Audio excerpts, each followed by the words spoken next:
we're into that dog days of the baseball season. Oh, that's generally considered August, but we're. Yeah, we finished everything else. Is it hail? Glad it got out now. Answer it if Shit. it's somebody. Who is it? I don't know. That's you. How am I calling you?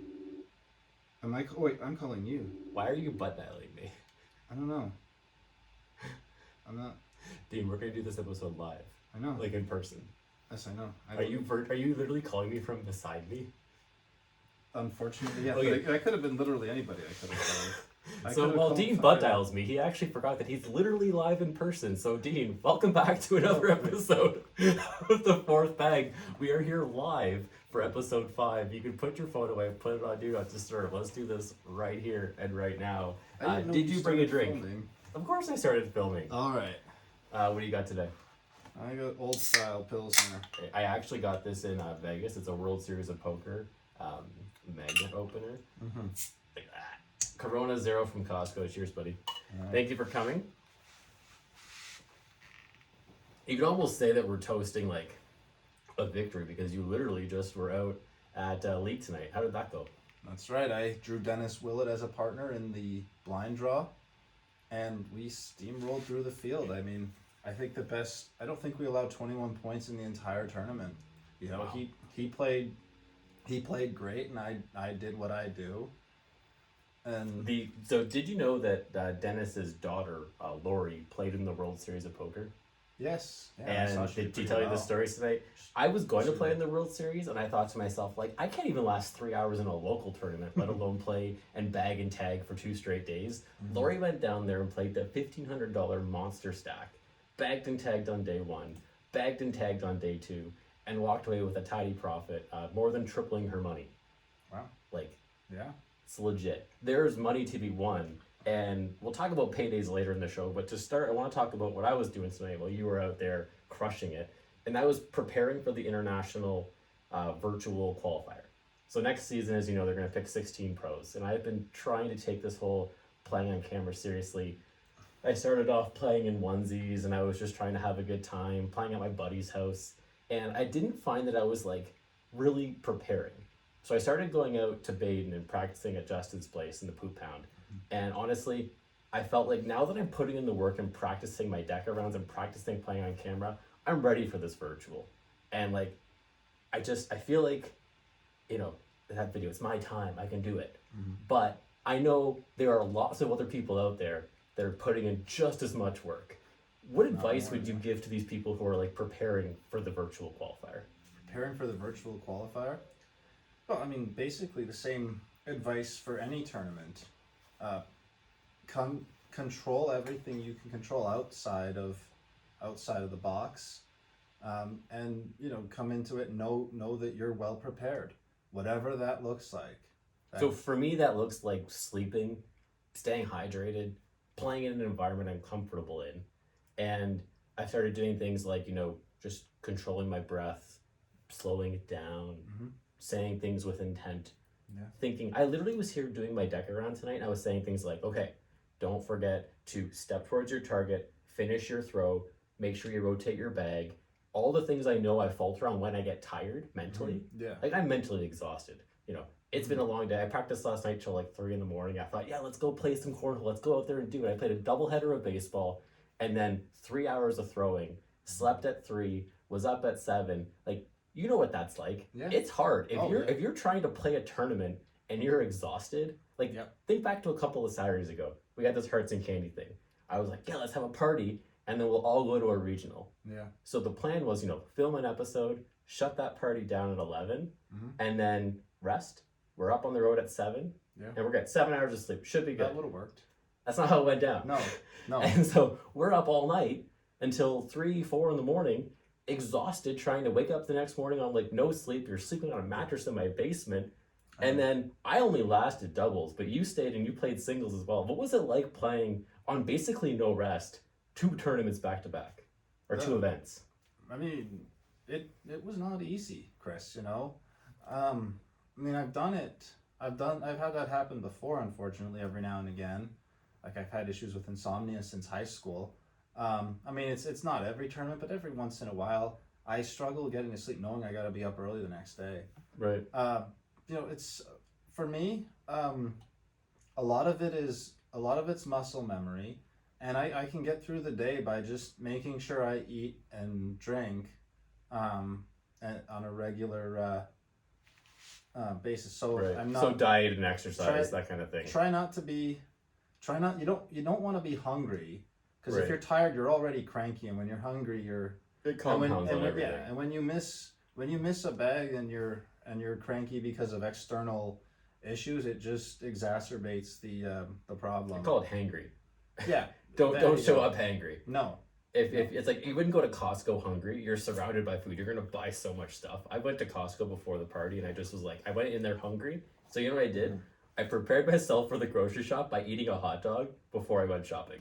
Something as simple as just like I had dinner at Costco before shopping. Like just be prepared for whatever situation you're going to put yourself into. Yes. Right? Yeah, preparation is huge. Sleep well, eat well. What about things that you like Don't- you can't control? So like if let's say you're going to a tournament, so we knew on that Hearts and Candy Saturday, we knew what time the tournament was starting on Sunday. It was starting at 9. Yes. So we're gonna get on the road, or 10. We're gonna get on the road. Registration's at 9. We'll get on the road, 7:30, 8, whatever it was. Yeah, 8. And we got Yeah. there. Yeah. But if say you don't want to play in that first event, so for conference, for example, you're gonna play. Are you playing the mixed doubles on Sunday morning? Yes. So I'm gonna drive down there with Steve, but we're gonna drive home Saturday and drive back Sunday. Oh wow. But we're not gonna play in mixed doubles. Okay. So we want to sleep in our own beds. We want to make sure we get our rest. Yeah. We have time on the drive home just to debrief and calm down.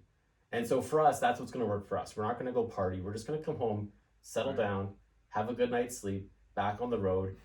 At the expense of not playing in the mixed doubles event, I feel like, that cost is something I'm willing to pay.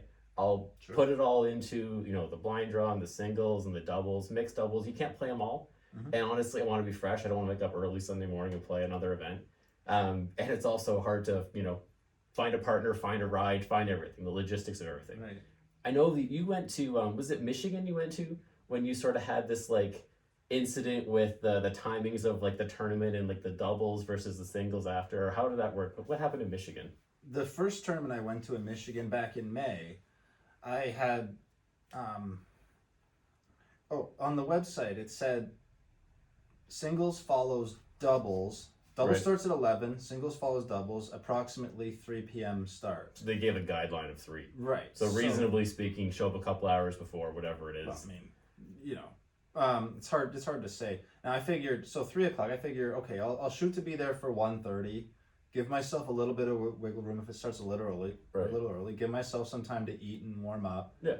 But unfortunately, so I get there at 1:45, and I got the match text as I was pulling into the parking lot for my first match. Saying you're on a certain board? Yeah, saying I'm on a certain board. I had also gotten a check-in text while I was stopping to get gas. Right. I mean, if I hadn't stopped to get gas, I wouldn't have been able to answer that check-in text. Right, and then they'll be on the PA system saying, Dean Lang, are you here? Dean Lang, are you here? And you're nowhere to be found. I don't know what would happen in that case. But so basically, I'm just in a frantic sort of hustle. I just have to get that. I can't forget about getting there early and having a chance to warm up. I just have to get there so I don't forfeit. Right. Right. And I lost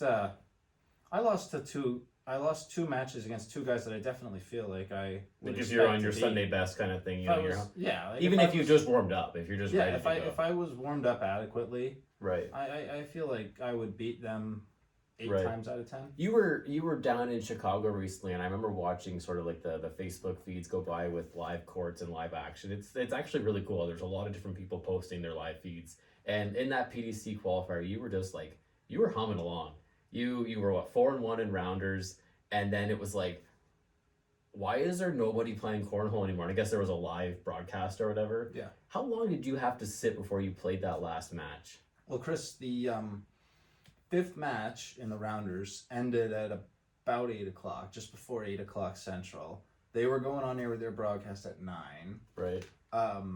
So we had time to get that last game in. But for whatever reason, the lights went off at 8 o'clock.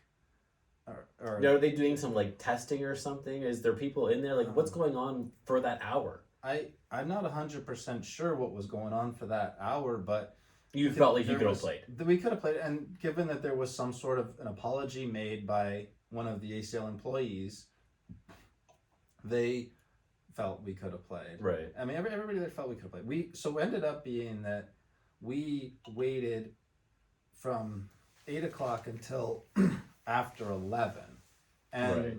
we got our match text before the lights even came back on. So I mean, With the expectations to kind of start your game, forget warm-ups. yeah, Like, you know, you do a couple of down and backs, you kind of feel that pressure to start, but like you'd like, Yeah. you know, a good 20 minutes or something just to go toss. yeah, exactly. Get something like that. 20 minutes. I mean, because we couldn't really warm up properly in that time. I mean, there were people throwing in the dark for a while, but then I guess there were issues. All the movement was causing the lights to flicker in and on and off or whatever, and Right. eventually it became, first of all, then we're thrown in the dark, so that's how constructive is that. Right. But then one of the employees, one employee actually yelled at everybody to stop throwing, because I mean, I guess we had to stop throwing for that last hour of the broadcast. Nobody could throw at all. So yeah, we just kind of I guess we had to go right into the game. Right. But even still, just kind of thrown on the side, especially in the dark, doesn't really help you. No, you're not getting yourself ready for a match. And like that Not match was really. actually pretty paramount for you, right? Because you were points shy in a tiebreaker situation of actually making that pro bracket. 2 points. If I got 2 more points, I would have been in. I was Like one more bag point. goes in the Yeah. hole and bam, you're in a pro bracket. And instead you're going down to what you do PDC. How'd you do in then the PDC brackets and PDC doubles, PDC singles? I mean, in PDC doubles, I got 3rd place. There you go. PDC singles, I got 2nd place. So, how much would you win for that? For doubles, I got $100, Okay. and for singles, I got 300.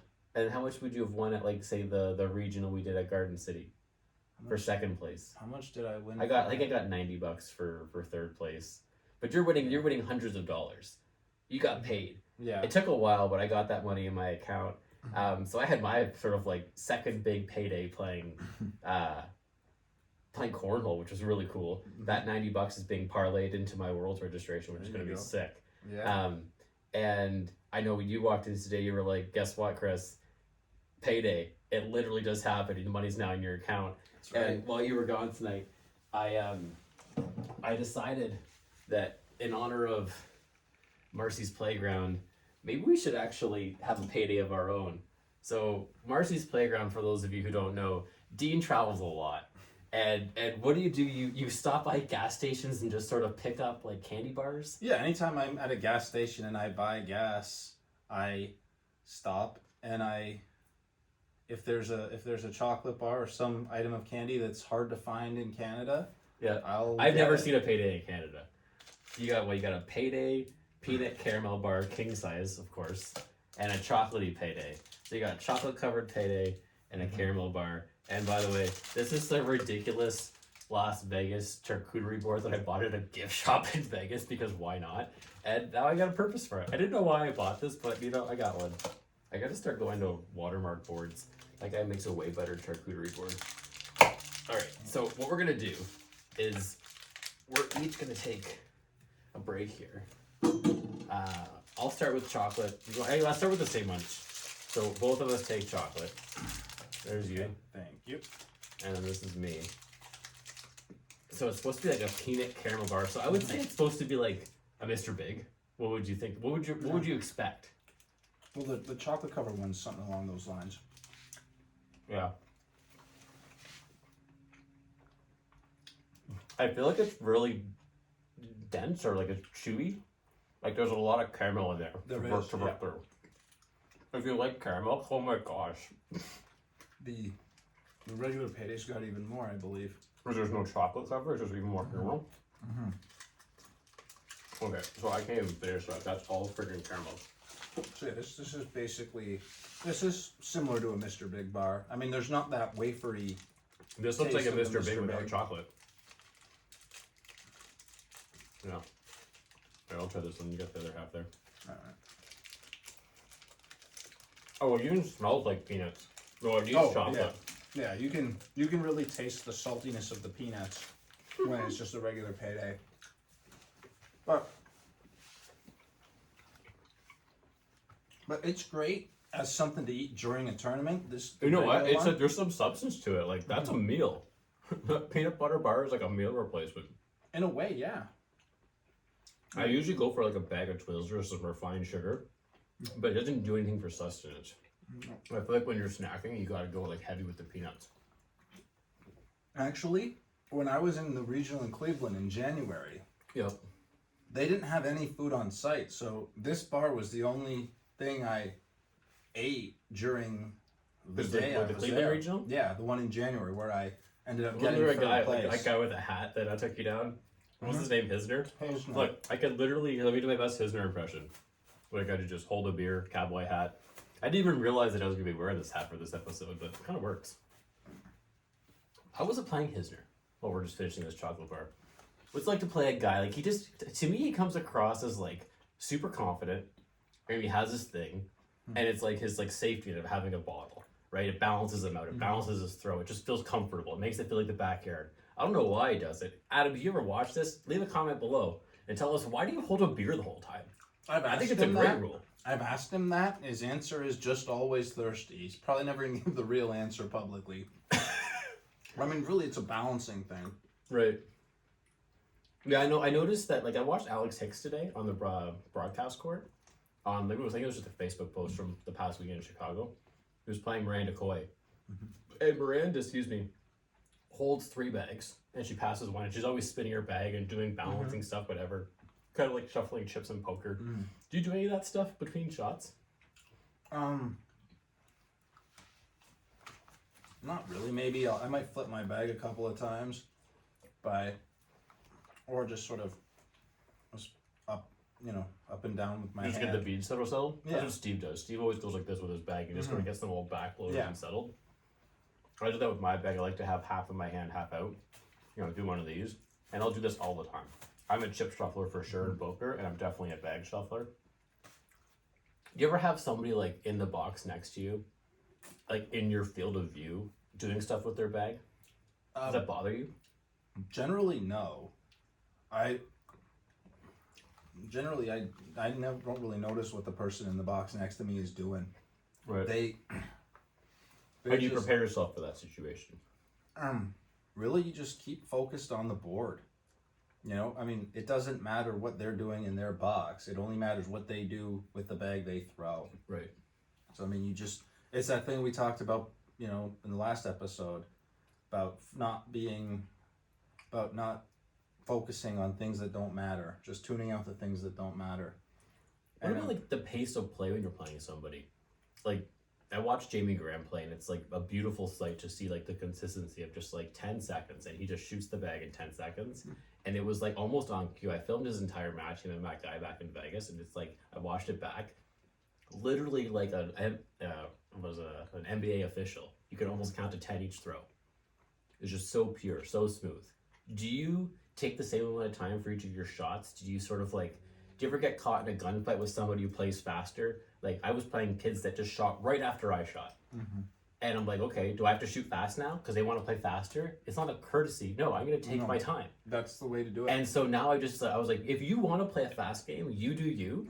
I'm taking my 10 seconds. You're entitled to what, 20 seconds a shot? I think you get 30, and that's 30 only is- if anybody. Right, and 30 is Ever. ridiculous. 30's too long. I mean, Right.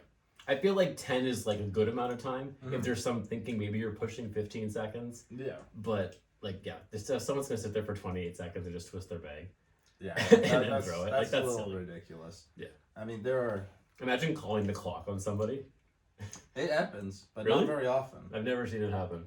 It's rare, I mean, I've seen people, take a minute, deliberate on a shot for a minute. Can you walk away from the board to have a drink at any time? To have a bite of your payday?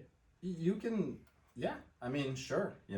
It's up to somebody to call you out, I guess, right? To say, hey, buddy, we're in a match here. Well, why would they do that, right? Because generally, in between ends, you see people all the time taking a sip of beer or water or. Or running to the bathroom and going pee. So that was Joe back usually, in Vegas. usually you need to call a timeout to do that, but there Right. are people in singles who will use both their timeouts and go take a dump. Once in a while, that happens. I've never been in a match where it happened personally, but I've heard about it. I'm laughing because I'm remembering this story of Oh, even. God. Okay, give me a second. Oh my goodness. So anyways, back to sort of like, that was good, by the way, chocolate bar review. So overall, I would say I would eat this as a meal, but not as a snack. The payday with just the peanuts on the top, it didn't feel like a treat. It felt like It's it's not a dessert per se. It's more like it's like an energy bar. it's like an You energy know? bar. I And think it like I said, it got me through the day in Cleveland. right. And I got third place in both the blind draw and in singles when I was there, and that was the only thing I ate the whole day. So yeah, it's kind of like a power bar. I mean the chocolatey paydays got more of a Chocolate payday packed a little more punch. I felt like it was almost too much caramel. It was I don't know. I mean, I thought the regular payday had a little more caramel, actually, but If you put those in your bag and you handed one to me at a tournament, a cornhole tournament, I would take the payday. If you handed it to me and we were at the movies, I would take a chocolate payday. That is my final review. that makes a lot of sense. I mentioned that story. I mentioned Joe and going to the washroom in Vegas. So I roomed with Joe and Bernie and Jamie. I put 4 guys in the same room. Oh wow.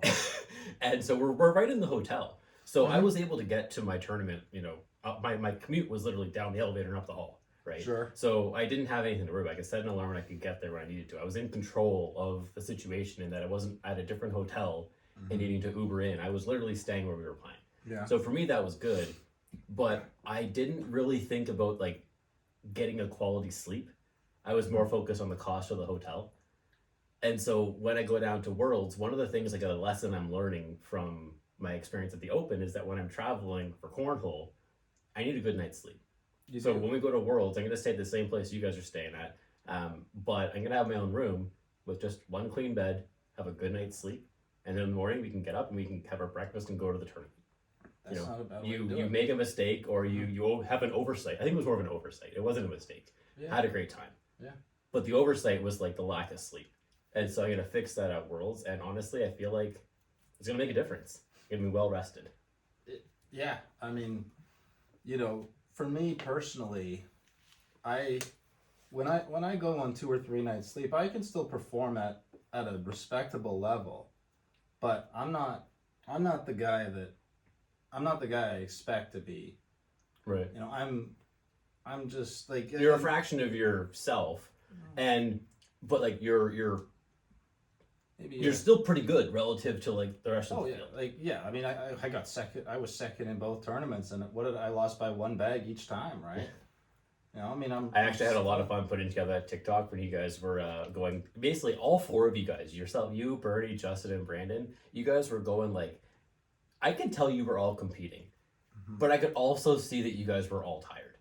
It was like it just felt like you weren't all there, whether it was mentally or just like you were exhausted from the competition. You're in the heat of the moment. Yeah. You're in a 19-19 game. All of a sudden, you're in a 20-19 game. Yeah. You make a bag to win, and you threw up that 4th bag blocker, which could have just slid in for the win. Yeah. And then Brandon comes back, and I think Bernie ended up missing a shot, and you got Brandon and Justin give them the kudos. They wore red on Sunday. They got the job done. Sure. One of these days we'll have to bring out those Johnny the Body red shirts and just that's how you wear red on a Sunday. Personally, I think I should have just given them that one to wear. But anyways, any more sort of like preparedness sort of stories you got to share? Well, I mean, coming back to that, I'm going to talk about that fourth bag blocker for a second. Sorry, that was a cheap jab. I threw 2 against Jackson Gore when I lost 21-17, and that is the worst feeling in cornhole. That's a decent bag, every bag except the very last bag of the round. Now, preparedness. Now, do you think, just on that note, if your bag, when I throw a 4th bag, I throw typically the slower slide down when I throw a sniper.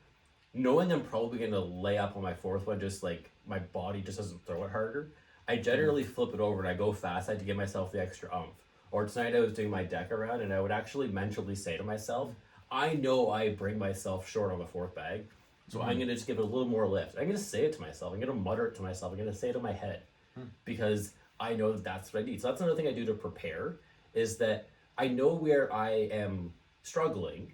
And typically on my third or fourth deck around or my fourth or fifth match of the day, I don't have the mental, the stamina to keep going. Do you think that when you hit that shot, was there like, did you just need to take an extra second and make a different choice? Were you happy with the shot you took, the selection you made? Like, yeah, I watch you on the board, you step out and you step right back in and you just threw that bag. So personally, I would have said, you know what, if he takes a second and just says, you know what, I got this, flip it to the fast side, know what you're doing, and just repeat it to yourself. It sounds silly, but I don't know, maybe give it a shot. Yeah, it might have. I mean, I think the commentators on the Ultra Court second guessed how quickly I threw that one of those bags too. You know, definitely. Really, it just comes down to what works for you. I mean, I also kind of feel like on the other hand, if you can throw the first 3 bags in the hole on the slower side, why do you need to flip it over? Right. But again, if whatever, it's just for me, I gotta compensate for it because I feel like it's like I don't fix my slice in golf. I just aim for it and I try to use it. Right. So on that fourth bag, I just sort of aim differently. I'm just like, okay, I know I have to fix it, and it works. It's not a good habit to get into. It's not gonna help you in the long run. If you're gonna get to your level and even higher, you just have to just make that shot. Yeah. And you've proven time and time again that you will. And one of the things we'll take from that is get a good night's sleep before cornhole, and you know what, we'll be fresh and ready to go. Yeah, that's part of controlling what you can control outside and being prepared. So, the second time that I went to Michigan, I left early. So I mean, I left like 4 hours before the tournament started for a drive that took an hour and a half. Right. So I stopped. I ate my pregame meal at a leisurely pace. Right. I'm a food guy. What did you have? I was at Jimmy John's. I had a giant 16-inch. So not a foot long, but a foot and a bit long. They do 8-inch subs and 16-inch subs instead of 6 and 12. Okay. I mean American sizes. I metric don't know, right? versus imperial. I don't know, whatever it is. Doesn't Subway do 6 and 12? That's 6 an and 12 American just seem, company. Yeah, you're right. No, 6 and 12 seems normal, but 8 and 16 is a differentiator, I guess. I don't know. Yeah, it's like I mean they kind of pride themselves on kind of standing out. I guess it's just one of the things they do that stands out. So you go into Michigan, you got your pregame meal, and then how early are you showing up to the tournament then? By the time I got there, so I mean I sat in the car after I was finished eating. I sat in my car for half an hour and I got some work done. Right. And then I just so by that point it was about 6 o'clock. By the time I got there, it was about 6 o'clock. And when are bags flying, like 8 o'clock, 8:30? No, I think we got started about 7. Okay. So, but I mean, But you got an hour. Yeah, you got plenty of time. Yeah, so I got everything done, and took my time doing it, and then got there in plenty of time to warm up. Perfect. So, and that's what I told myself. I controlled everything there was to control outside the box. Right. So now. When you say the box, you mean like sitting at the board? Yeah. Well, the box is what you stand in when you throw, right? So now when I step inside the box, I can control everything that I can control here. And look at the results. Right. I mean, I dominated against some very good players. This is down in Michigan, and what event are you playing? This is a regional? This was a singles regional. Singles regional, okay. I mean, like some of the names, there was Mike Jacques, who's been a pro for a couple years. He hurt his shoulder this year, so he's not. Brian Cheney, who's good enough to be a pro. We lost 21-15 to Power earlier in the bracket. Mike McClanahan, another guy who could be a pro. Stephen Ochoa is a pro. Josh Sanchez is a guy who's at that level. He's going to be in the qualifier too. How many games are you playing in a singles bracket to get through? I think I won like 6 or 7 games. And then what was your final result? I got second place. Second place to probably Jordan? To Jordan Power. Right. Yeah. But again, that was, I found... But you were ready to play. You showed up ready to play. Yeah. And the results speak for themselves. You did pretty awesome. Jordan actually won the Canadian Open here in Niagara Falls. He did. and I was down there with him in Vegas. I don't think he had as good a shouting as he wanted to in Vegas. I follow him on social media. The guy's always posting his results. He's putting up numbers. He's one of the best. He's one of the best, and great doubles guy as well. Super all-rounded game. Right. But yeah, so just like show up. So this weekend I'm going to play Sox, and I'm actually camping out. Right, literally, I think we're steps away from the venue. So Adam Duncan and I would play on the Waterloo Wolfpack. I'm not sure if we're gonna have 10 players out there to the weekend, but we will have a game. Okay. And Adam and I are gonna be partners for doubles. So we gotta play 5 doubles games and 10 singles games. JJ's coming, so we'll have lots of things to do between games. We'll be just having fun, having a good time, and it'll be a fun trip. But like we've talked about this before. How do you prepare yourself for success? I'm setting myself up for success this weekend by bringing JJ. We've already gone camping in our backyard last week, so we know how to set up the tent. Preparing for that.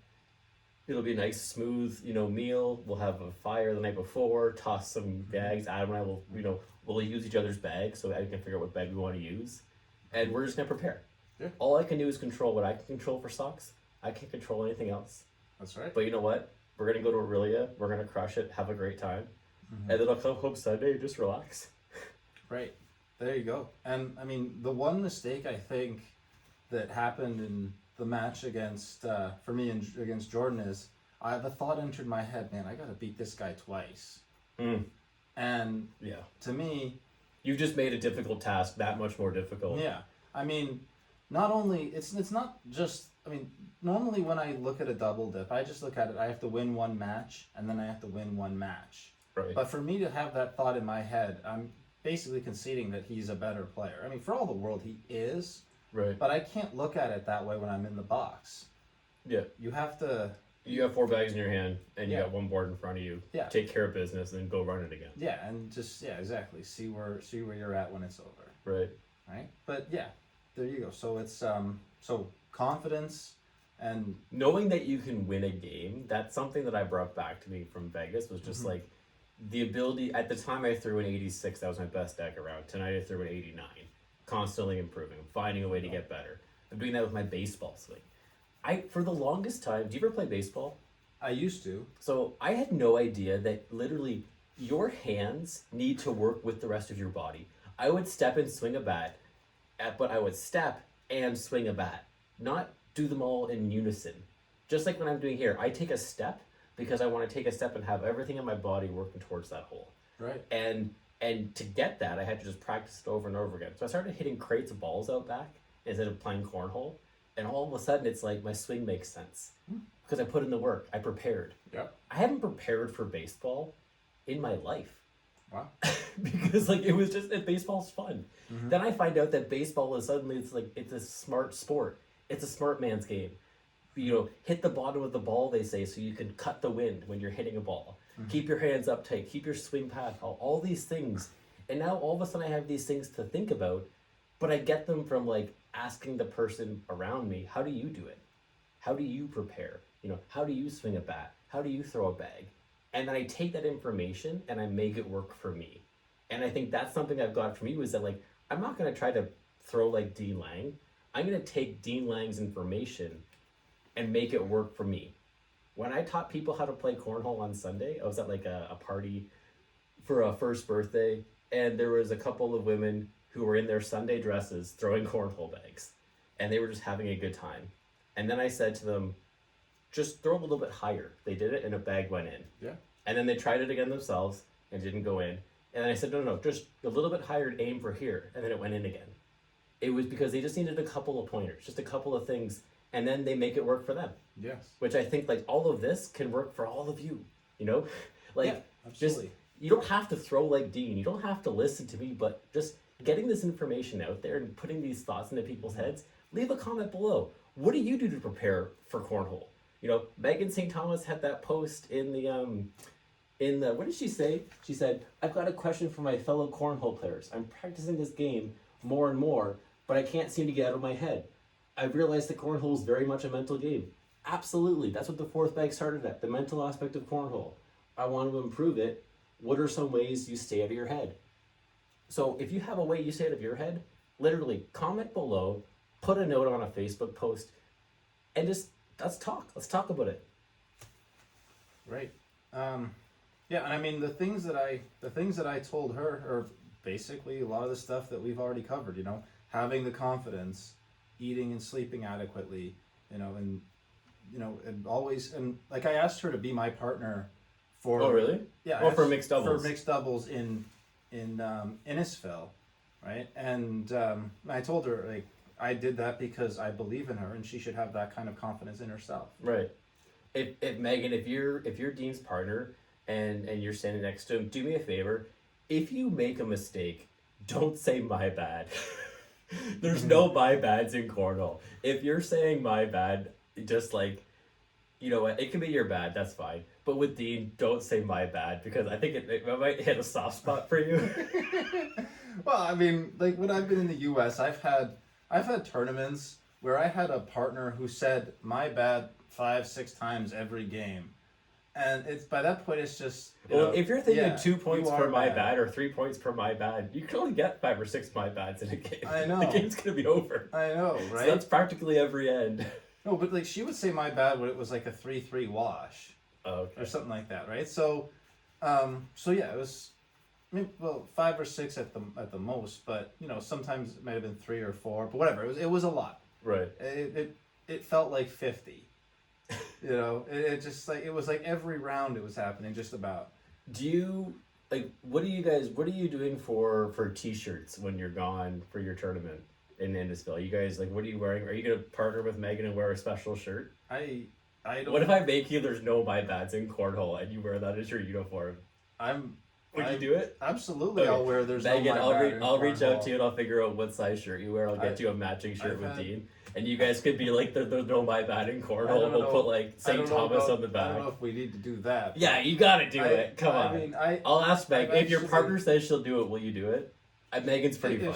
if she wanted, yeah, she said she'd do it. Of course, I'd do it. I mean, I have plans to make that shirt for myself. Get and actually wear it when I go to the U.S. Nice. There's no my bad in cornhole. I Maybe love even it. put my gambler logo on it. Well, you happen to have a buddy here who likes to make shirts, then make something happen for you guys. It'll be awesome. There's no because Did you see the thing I did with Megan St. Thomas and the Hue and highlight reel Jamie Cowan? Megan posted this like photo where it's like Megan St. Thomas and she's holding up a bag or whatever, and then Jamie's sitting there and he's just like the human highlight reel, Oh, yeah, okay. and it's like who you got in a match. Like Yeah. who do you think would actually win that match? A Megan St. Thomas versus Jamie Cowan. Let's put them in a race to 5. in a race to 5. Well, Does Megan take a game? Does she take a couple? I think she gets 1 or 2. Yeah. Yeah. Yeah. I mean, I've seen Jamie lose to a lot of players who are worse than Megan before. Right. I mean, he at the Sox he lost. He was beaten by Brad Boosie and Amy Hardiker. Right. I would expect Megan to beat them more Yeah. often than not. He lost to Cynthia in a tournament once. I feel like Megan with would have an Jamie, edge on her. if like he would have so much fun in that match that he would literally go for every shot. And if Megan could cash in, you'd see Jamie try to make a trade, he'd try to make whatever shot, and he would just have like the best time. Yeah. If you put them on a stage with cameras and stuff, I think it's like it makes it more fair because it makes Megan have more fun, I think. And if Megan's having fun, I think she's gonna be shooting lights out. So if you guys are wearing awesome t-shirts, I feel like you got a chance to bring that tournament home. Yeah, I mean, I feel like no matter what we wear, we have a good chance in that one. But We'll you know see. what? Be prepared and set yourself up for success. Sure. So have some fun. Know your partner. I'm gonna partner with Phil Tavares in Worlds, and like Phil and I, honestly, we know that each other. We know how to like get each other going. I will literally prepare with Phil, and it'll be like just thinking of funny one-liners to make the guy laugh. Because if he's having fun on that side of the board, then I'm having fun on this side of the board, and you know what? Good things will happen. So all the best to you and Megan. Hopefully Phil and I crush it at Worlds. We got a lot of big cornhole coming up. You do. But when it comes to like sports and what else is out there, we're basically in the dog days of baseball with a couple of golf tournaments left. Like Yeah. what's left in this summer? For the summer, we're in that mid-season. We've got we got the British Open, the FedEx Cup in August. I mean, there's still you still CFL got, football starting? Yeah. We are in there's Canada. There's that. Yeah. don't What know. about like so I in the spirit of having bet on golf lately, what if we do a gambler versus the gut on the British Open? Yeah, sure. Let's do So it. I think that the way I would frame this up is probably just outright winners. Okay. And so, I wish I would remember. There was a guy that my boss mentioned. He said, "You know what? The British Open's a links course, and this guy's got really good iron play. And so you want to pick a guy for the British Open that plays well with their irons. Do you have any stock in that?" I mean, like there's 100-foot, there's greens. You can have 100-foot putt on the green. Right. Like the greens at St. Andrews are huge. So do you need iron play to get yourself close to the green? Do you need You to want- be able to good putter to be able to finish those putts and 2-putt every hole, or sink your putts?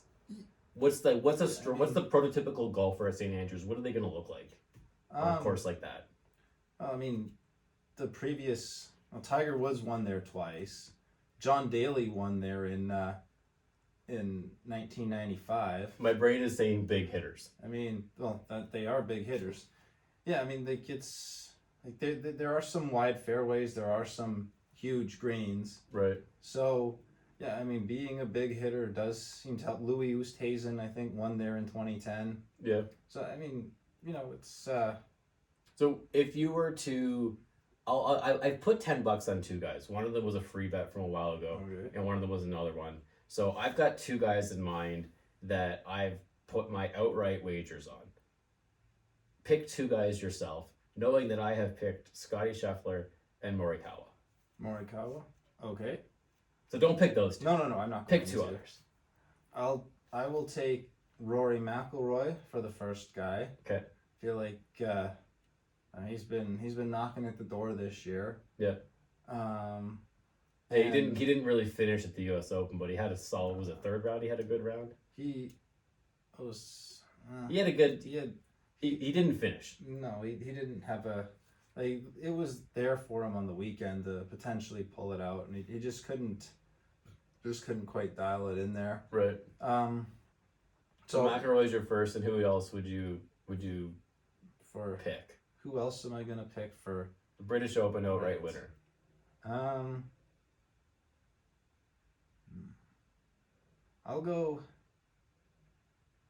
I will go John Rahm for the second John guy. Rahm. Sure. John Rahm and McIlroy, and then I will take Morikawa and Scotty Scheffler. Scotty Scheffler he's on a streak. He's on a tear. He's had a great year. And you never know when, but you feel like he's going to be in contention every weekend. And you hope he's in contention on Sunday. He's been there before now. He had a bit of a lapse at the U.S. Open. He was actually in position to win that tournament. He was. And then he just didn't finish on the back nine. I think he gave a stroke back, and what's his name took a stroke, and there was a 2-shot swing, and all of a sudden he was just chasing at that point. It was over. Yeah, I mean, I don't know that you can go wrong picking Scotty Scheffler. I bet on him at the Masters. That was a payday. Yeah. You get like 15 to 1 these days. Actually, if that was before his breakout, you probably were getting better than 15 to 1. I think it was about 20. Yeah. He had already gotten a couple wins on tour. Right. Now I think he's down to 12 to 1, 13 to 1, something like that. That would be a pretty good number to get on Scheffler. Would you ever do live betting on the PGA? Do you ever bet hole and hole? You're watching the PGA live, and you could say, I'm gonna birdie this hole or par that hole, that kind of thing. Generally, I don't. Yeah. If you're just watching it, it's actually kind of fun. You sweat a buck, you sweat a couple bucks here. Sure. I know you do this stuff professionally, so for me, it's I'm just here on a Sunday throwing bags. Hey, what do you think's gonna happen? Maybe a birdie in this hole. You watch 2 holes and you put it away. But anyways, gambling on golf has been pretty fun, and hopefully for me, Scheffler will win or Morikawa, and you've got McIlroy and John Rahm. I guess we just keep preparing for more episodes. We're gonna just keep doing this thing. We'll talk about golf now. We'll bring up wrestling. We got so many things we could talk about on this show. And then we get into the fall. We'll start talking fantasy football. Yeah. Do you guys have things that you want to hear us talk about? Leave a comment below. My daughter has a Hearts and Candy YouTube channel, and literally she's like, Daddy, when you do your filming, you have to say comment below and subscribe and notifications. And she's like, smash that like button. I'm like, JJ, we're just doing a podcast. It's just fun. So keep it real, keep it fun. Cheers. Thanks for coming up, buddy. See you again next time. Yes, sir.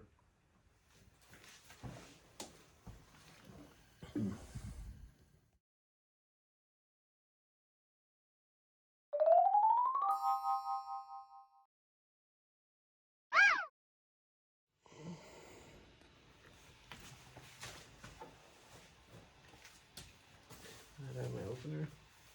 Here it is. And you've already cracked your beer or no? No. There you go.